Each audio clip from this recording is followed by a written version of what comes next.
Hey, hello, welcome back to my YouTube channel. It's Ranjan, and this is 12th video of Apache PySpark playlist. And if you will try to search Ranjan PySpark in YouTube, you will get this playlist. And in this playlist, I have already covered 11th videos. If you have not watched these 11th video, just watch these videos. In these videos, I have explained each and every bit of basics of PySpark. And in my last two videos, I have shown you a regression and classification algorithm in PySpark.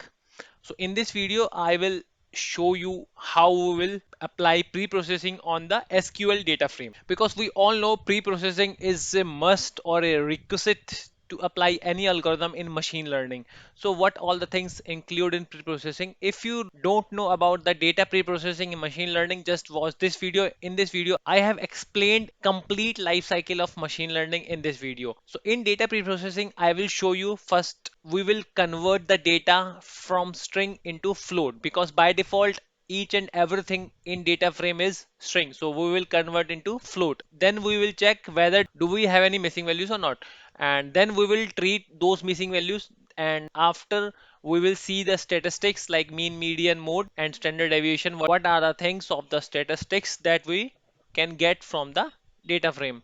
Then after we will check correlation between independent variables and dependent variables using Pearson and Spearman method. Then we will apply vector assembler. So vector assembler I have already covered in my regression or classification video. Then I will apply standard scaling, because most of the time our data are not in the same unit. So in that case we have to apply standard scaling, and once standard scaling is applied, then we will apply PCA. So PCA is principal component analysis. This algorithm is used to select the important features from the available features. So first I will import some libraries, PySpark, NumPy, Pandas, and this is Spark session, which is used to create a session of SQL data frame. Here I am using two features, standard scaler and PCA, and both these function exist in MLlib package. So this package we can apply only on RDD. So to apply these two functions, we have to convert our data frame into RDD, and this is statistics.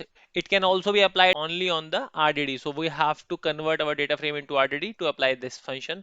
And here we need to apply vector assembler that is in ML. So directly we can use data frame on this. So here I'm giving my app name as data pre-processing and get or create, because I want read or write access both. And here I have one admission underscore prediction.csv. So this is my dataset. I am importing this dataset and creating a data frame. So admission prediction, this contains a number of students on the basis of the sum score, GRE score, or some examinations, whether that person will get admission in college or university or not. So I will see like how my data set is. So here GRE score, TOEFL score, university rating, SOP, LOR, CGPA, research, and here is my output, chance of admit. So first of all, I will see the schema. If I will see the schema, this is in string. So what I will do, I will convert into a float. So this function, this syntax I have already explained in my previous video. It's nothing but just I'm importing column from the SQL functions, and here I'm using select star column C. So it will select each and every element from the data set, and it will convert into float. So here I am doing casting. It is typecasting. So here is my data, and now I will check the schema. So every value would be in float. So now I am checking missing values. So here I have two things. First is if there is any missing values, it will just drop that row. And second is that suppose if in a particular row or in a specific row all rows are missing, so that in that case it will delete that row. But these two syntax are for deletion only, we are not treating here, so I am not using as of now. And this syntax, it will tell me the number of values are missing in each column. So what it is doing, I'm just importing column count is nan or when. So when would be a filter or where, as we use in SQL. So what it will do, it will just store the value in the count, and whenever we have our value is null, it will increase that count and it will store into a number.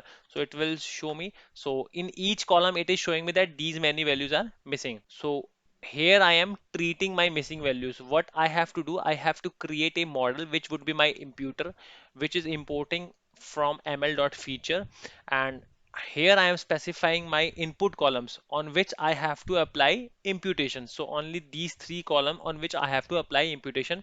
And what would be my new column? So I am giving a same name. So here I am fitting my data. So this was my data, original data, and on this data I am creating a new data frame which is my imputed underscore data, and on this data I am transforming my model on this data. So now it has treated all the missing values. Now I will see whether I have any missing value or not. So I have imputed data. I will here use imputed data.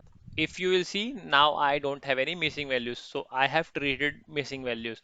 There are several ways to treat missing values, but in this it has by default used some mechanism to treat all the missing values, or we can also delete the missing values if any row has missing values. These are the two syntax. I will just drop NA. And how is a method?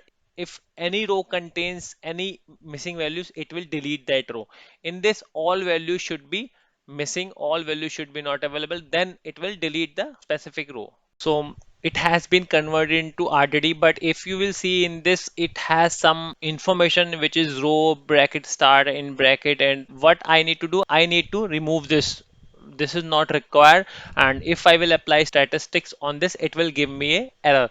So what I will do, I will apply a map function to this RDD in which I will select only first. It will just give me data only. So I will apply, and after applying, my new RDD would be like this. It has remove all name of the variables. So it is giving me in a vector form. So now I will apply statistics on this. So it is giving me for every column. So summary mean is giving me for first column, for second column, for third column, for fifth, or it is giving me here, it is giving me column variance, here it is giving me number of non-zeros in each column, and here is giving me normalization L1. And now it's about correlation. I will check correlation first using Pearson method, and in this I am using a statistics function. In this we have a function which is correlation core, and in this I will define my features which should be in RDD format.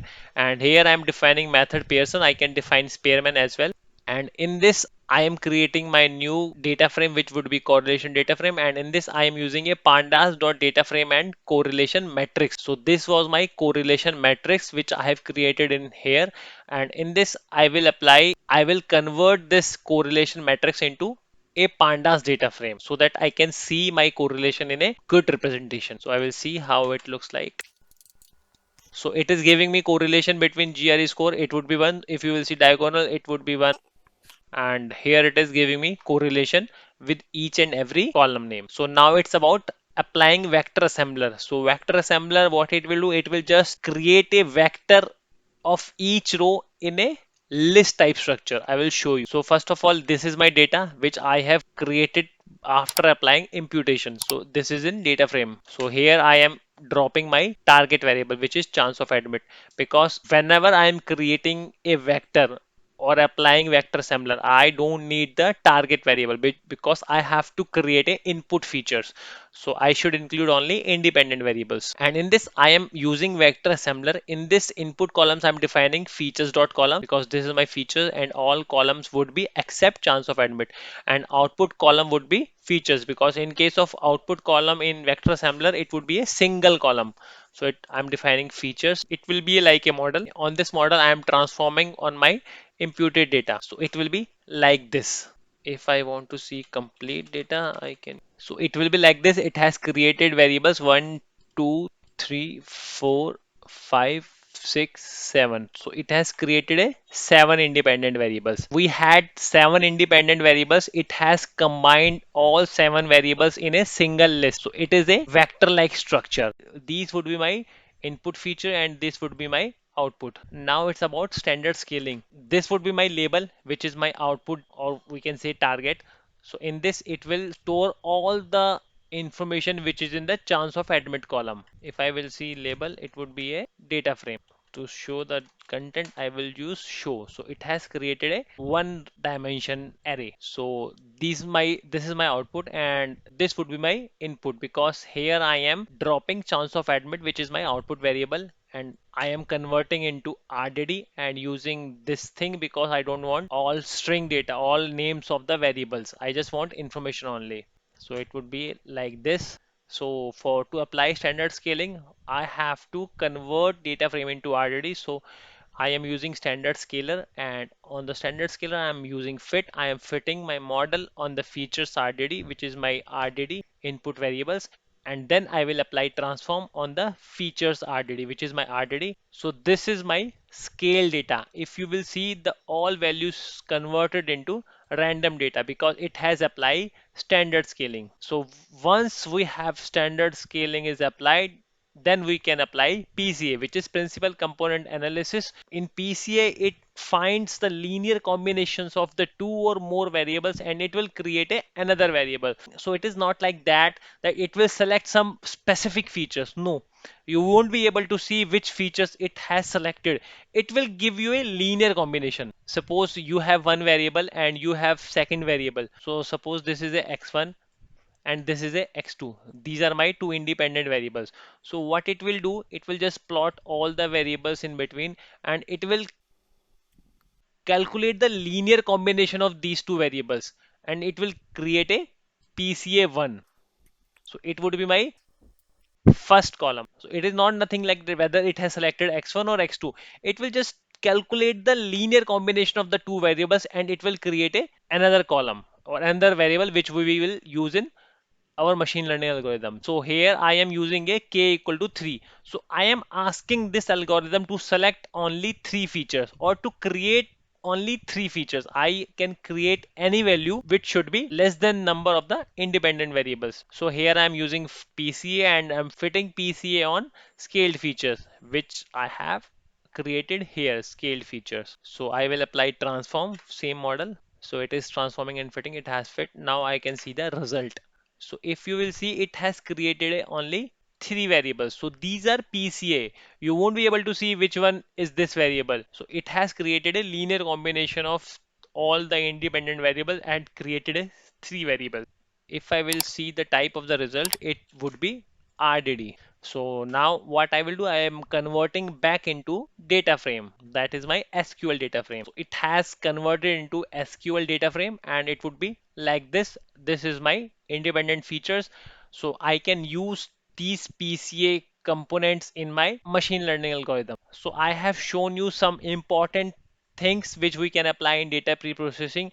I know there are a lot more than this. It would be a see, there are many things. In my upcoming videos, I will be showing you some real-time machine learning projects that we can solve by PySpark. So that's all in this particular video, and I hope I am able to explain you this topic with good clarity. If you really think this video is more of good explanation, so I am expecting your feedback and your like on this video. For any suggestion, doubts, feel free to let me know by posting the comment. Your such gestures really keeps me motivated to upload videos more frequently. So do share this video with your friends and colleagues. So don't forget to press the bell icon to get the notifications of my latest videos in your inbox. So see you in the next video. Till then, goodbye, enjoy, happy learning, keep rocking.